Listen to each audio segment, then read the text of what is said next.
Now, may I ask you, personally, are you safeguarding the expenditure of public funds insofar as your job is concerned? I would like to think so, sir, yes. You would like to think so. Okay. Wala nga tayong kuwan mangyayari. In other words, we can, or the COA relies only on the documentary evidence of payment. Mainly. Tama po. Yes, Mr. Chair. Yun lang ang pasihan ninyo. Yes, Mr. And Chair. yung documentary evidence of payment, whether it is a lie, a truth, reasonable or unreasonable, you do not care.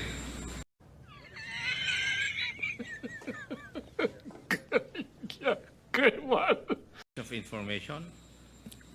Do we have the number of acknowledgement receipts submitted by the OVP? For what account, Mr. Chair? Rental of safe houses? For rental for the period fourth quarter 2022 po. Yes. It's 16 million po, Mr. Chair. Rental of safe houses. Yes, Mr. Chair. The rental is for 11 days? Would you agree with me? Yes, Mr. Chair. Since the accomplishment report Pursuant to provides- the accomplishment report, yung amount for the rental of safe houses were paid for 11 days. Yes, Mr. Chair. Tama po? Yes, Mr. Chair. Yes. How about, and how many acknowledgement receipts were submitted for this? Mr. Chair, for rental of safe houses, we received 34 acknowledgement receipts. How about for transportation expense? What was the amount and the number of acknowledgement receipts submitted for its liquidation? For transportation, it's 10 million, and the number of recipients is 72. 72 acknowledgement receipts. Yes, Mr. Chair. Now, for the purchase of information, the same requirement? Mr. Chair? Magkano po yung sa purchase of information? For the purchase of information based on the documentary evidence of payment, it's 14 million, and the number of recipients is 142, Mr. Chair. Okay. And there are two items for rewards, for medicine and various goods. Tama po. Mr. Chair, there are actually three. Three? It's payment of reward, medicines, and payment of reward, various goods. What would be the amount allotted for each of the three? Based on the documentary evidence of payment, for payment of reward, it was 10,050,000. For medicines yun? For reward lang. For reward lang. 10 million? 50,000. Okay. For the payment of reward medicines, it's 24,930,000. And for the third? And for the payment of reward various goods, it's 34,857,000, Mr. Chair. Thank you. Comsec, pwede po bang pakita natin yung sample ng acknowledgement receipt for the payment of rental of safe houses?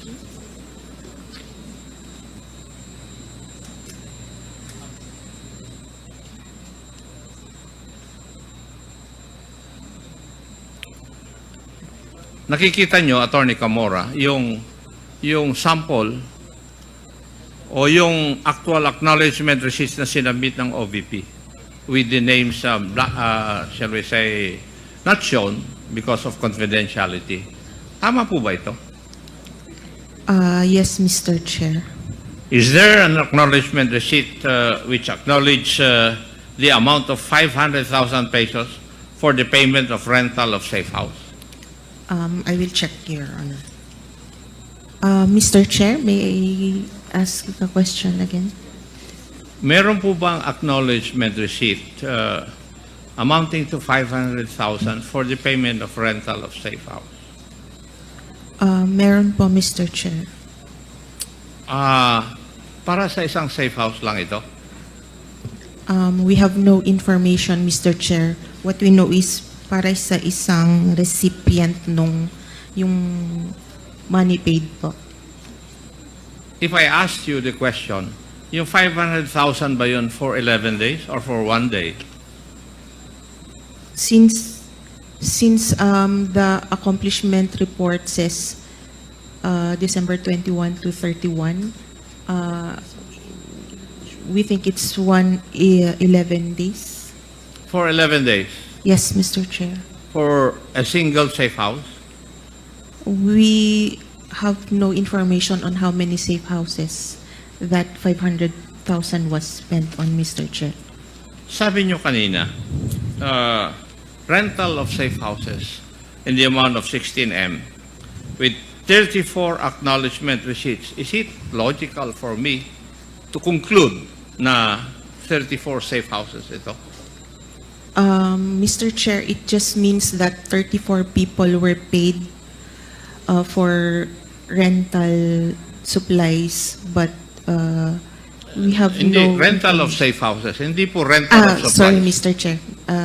Bakit? Pardon. Para bang nung last time na question kita, you were very, very confident. Ngayon, parang tentative yung mga sagot nyo sa akin. May know why? Nung last time, very, very confident kang sumasagot sa aking mga katanungan. Ngayon, very tentative ka and very, very careful ang pagsagot mo sa akin. May know the reason why? There's no reason, Mr. Chair. There's no change? Hindi mo Yes. mapapansin yun. Ako ang nakakapansin kasi ako ang nagtanong sa'yo last time. At ako pa rin ang nagtatanong sa'yo ngayon. And I noticed that change. Now, yung 34 acknowledgement receipts given by 34 persons, hindi ba nangangulugan yung 34 na safe houses yon?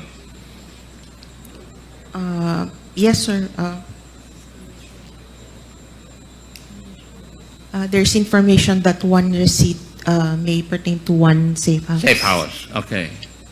So, if I asked you, yung receipt na amounting to 500,000 for the payment of rental of safe house, would it be logical for me to conclude that this is for one safe house for 11 days? Yes, Mr. Chair.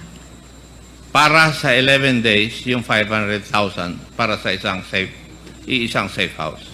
Yes, Mr. Chair. Now, if I asked you, how much would that be per day para sa isang safe house? Mr. Chair, it would amount to 45,000 something. 45,454.55 per day. 45,000 Yes, Mr. Chair. per day. Ano po kayang klaseng safe house ito na 45,000 per day ang rental? Samantalang yung mga ibang magagandang lugar, mas mura pa kaysa rito sa 45,000. Could you give us an idea of that? Mr. Chair, we do not have information on the safe houses. What do you say? You do not have any information about the safe houses? Since you were asking po, Hindi nyo alam kung high class na safe house? no information, Mr. You Chair. do not. Kasi nakapagtataka lang po na ang safe house per day would be rented with 45,000 for one safe house. Di po ba? Hindi kayo nagtataka?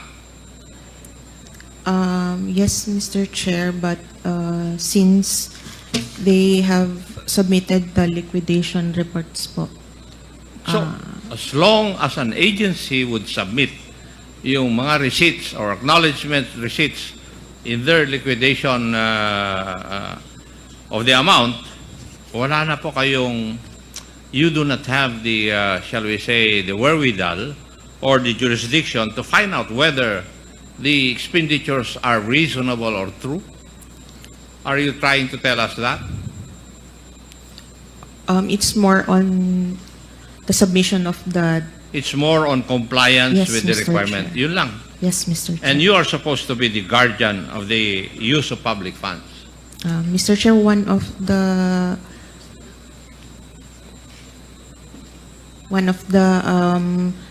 documents is their certification. So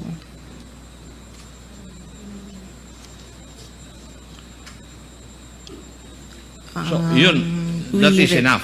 Yes, Mr. Chair. And you do not determine whether it's reasonable or true. Since it is compliance, we often do not. Okay.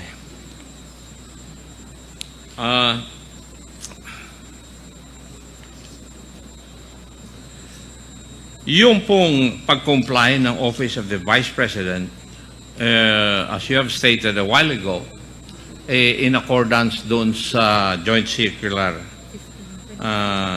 yung the amount of 125 million. So, ang ibig niyo pong sabihin,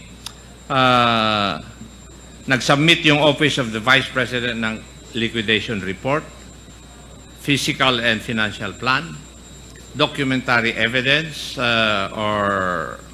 of payment, at saka accomplishment report. Okay na po sa inyo yun? We still review the documents reported, Mr. Chair. And what is your objective when you review the documents? Whether, Ano po ang tinitignan nyo sa dokumento? whether compliant po siya, Mr. Chair, sa requirements under Kaya nga, the joint circular. tinignan nyo lang kung yung documents would comply with the joint circular. Yes, Mr. Chair. And you do not determine whether kasinungalingan na, totoo o hindi, yung nakalagay doon po sa documents. Are you trying to tell this committee that?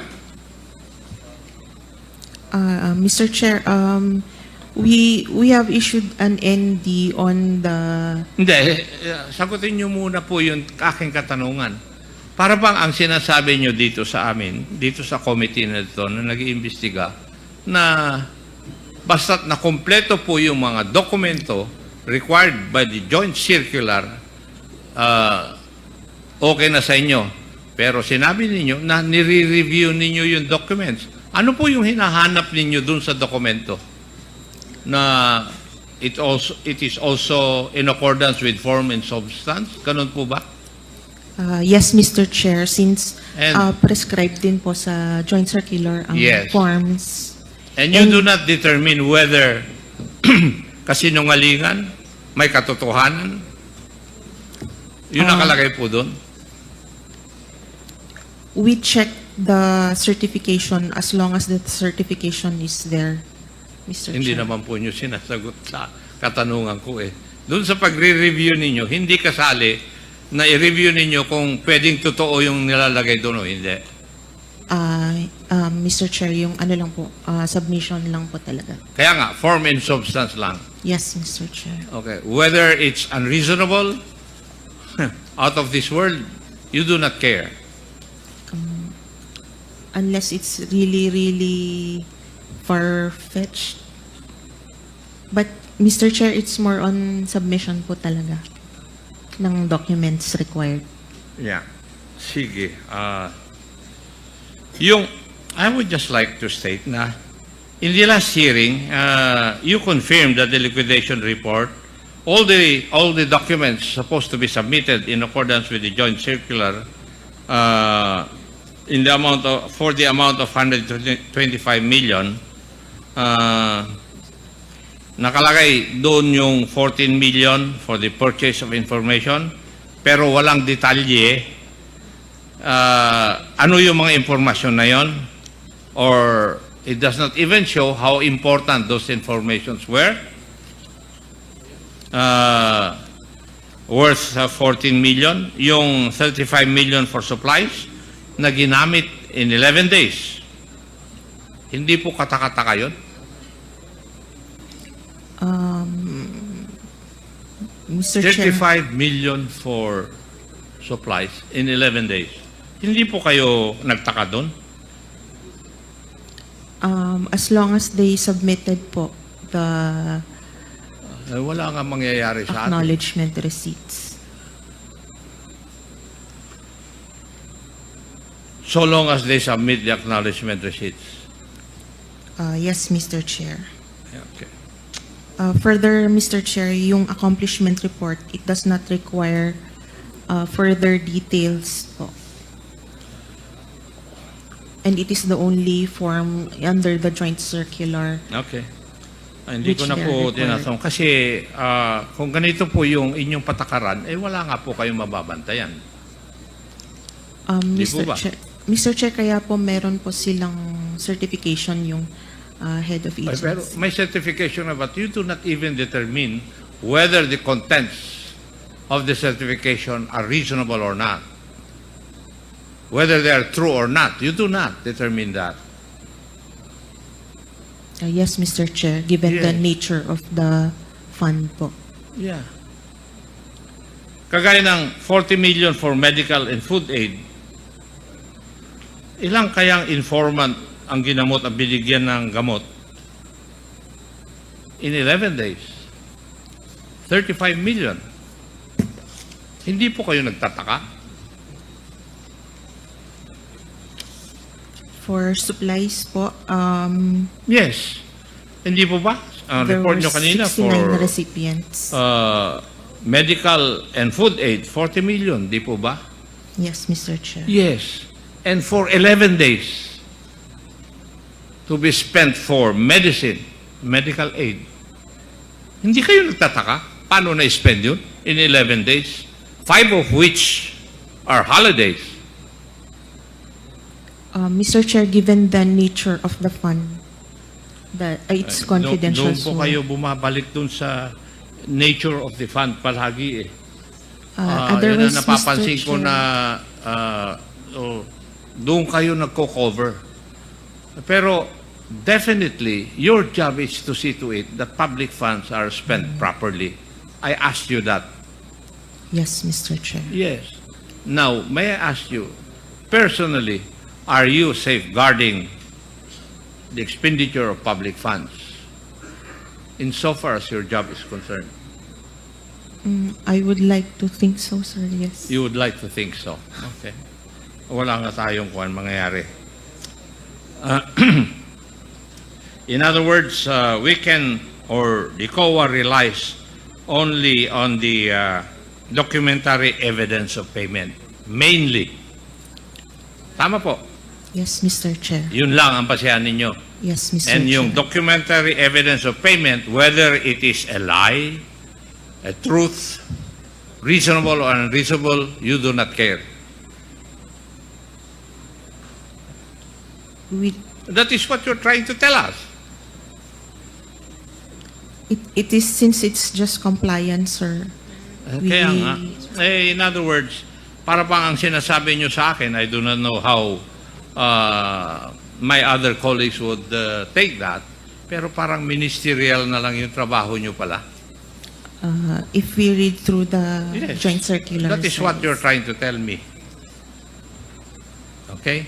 Ministerial lang pala yung trabaho ninyo. Masarap na trabaho yan, oh. Di po ba? Pag tignan natin ang liquidation report, ang nakalagay lang dito ay ginastos ng Office of the Vice President the amount of 125 million from December 21 to 31, 2022 or 11 days. And this was certified by the Vice President, by the Special Disbursing Officer, Madam Gina Acosta, and the Chief Accountant, Madam Julieta Villa del Rey. Would that be correct? Yes, Mr. Chair. Now, kung babase naman po tayo dun sa accomplishment report, Ang makikita lang natin dito ay gumastos ang Office of the Vice President ng 125 million from December 21 to 31, 2022 for surveillance and monitoring activities in 132 areas. Dito rin, wala tayong magawa. Kagaya ng sagot po nyo sa akin, we have no choice but to check the documentary evidence of payments submitted by the office para malaman kung saan or paano ginastos ng OVP yung 125 million. Yun po yung pinararating nyo po sa amin. Yes, Mr. Chair. Yung pinakita natin acknowledgement receipt, ganyan lang talaga ang format. That is Nakalagay lang ang amount, pangalan at signature ng tumanggap, at date kung kailan niya ito natanggap. That is it. Yes, Mr. Chair. Yun yung sinubmit po nila sa amin. And COA does not try to determine kung sino man yung taong yun, existing ba siya o hindi. You do not. No, Mr. Chair. No, thank you. Para lang for my information. So, you do not have any means or you do not exert any means para ma-determine kung totoo yung mga nakalagay sa acknowledgement receipt. You just take it hook, line, and sinker na totoo po yun. Mr. Chair, probably we could, but given the limited manpower po of the ICFAO, Ni walang ID yung tao na sinasubmit. no, Mr. Chair. No, wala. Talagang sikretong-sikreto. What was submitted to us, that is what we audit, Mr. Chair. Okay.